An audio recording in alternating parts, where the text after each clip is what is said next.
আসসালামু আলাইকুম। আশা করি আল্লাহর রহমতে সবাই ভালো আছেন। আজকে কেচি আর জুড়ে নিয়ে আসছি আমার বারান্দার গাছের কিছু সবজি ওঠাবো। আর ফার্স্টে আমি কাটবো আমার পেঁপেগুলোকে। আসলে এদিকে ফার্স্টে আমি আমার পেঁপে দুইটা কাটবো। পেঁপে দুইটা মাশাআল্লাহ, এদিকে আসো, কাছে আসো।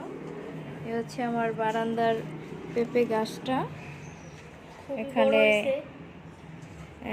6টা পেঁপে ধরছিল। ফাইনালি আমরা 3টা খাইছি আলহামদুলিল্লাহ। এখন যেই 3টা আছে, 2টা পেঁপে মাশাআল্লাহ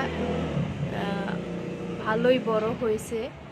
যেহেতু বারান্দায় তেমন রোদ পড়ে না, তারপরেও আলহামদুলিল্লাহ গাছটাও মোটামুটি মাটিতে যেমন লাগাইলে হেলদি হয় এরকম হেলদি আছে। আমি তেমন কিছু ইউজ করি নাই, শুধু চাল দোয়ার পেঁয়াজের চুকলা ভিজানো পানি দিয়েই আর কলা চুকলা ভিজানো পানি, এগুলো সপ্তাহে 1 সপ্তাহ বা 2 সপ্তাহ পর পর অল্প অল্প দিই।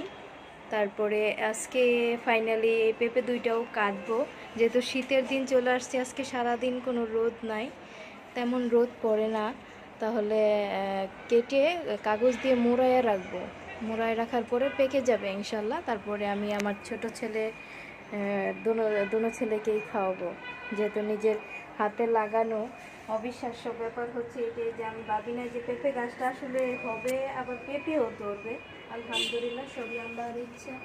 এতে আমি অনেক খুশি। তুমি এদিকে আসো, এদিকে আসো। দেখা যাচ্ছে বিসমিল্লাহ খারাপ বিসমিল্লাহ বলে কাটি। আচ্ছা, এটার জন্য নষ্ট করতে হবে না। এখন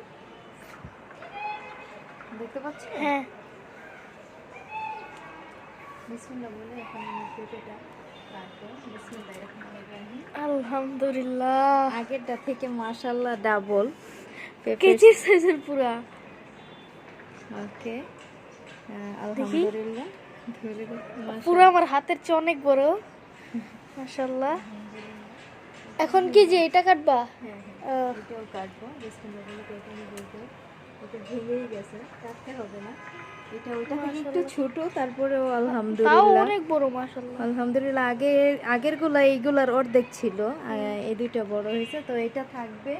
আর উপর থেকে আমি মাথাটা কাইটা দিছি, যেহেতু একদম রোদ ছুঁয়ে যাচ্ছে, এই কারণে আমি পেঁপের মাথাটা কেটে দিছি, যাতে আর উপরে চলে যাইতে না পড়ে, ওই জায়গায় তো আর রোদ পৌঁছাবে না। এখন এইটা পারার পরে আর পেঁপে ধরবে কিনা জানি না। তারপরে বারান্দায় যেহেতু আমি 5টা পেঁপে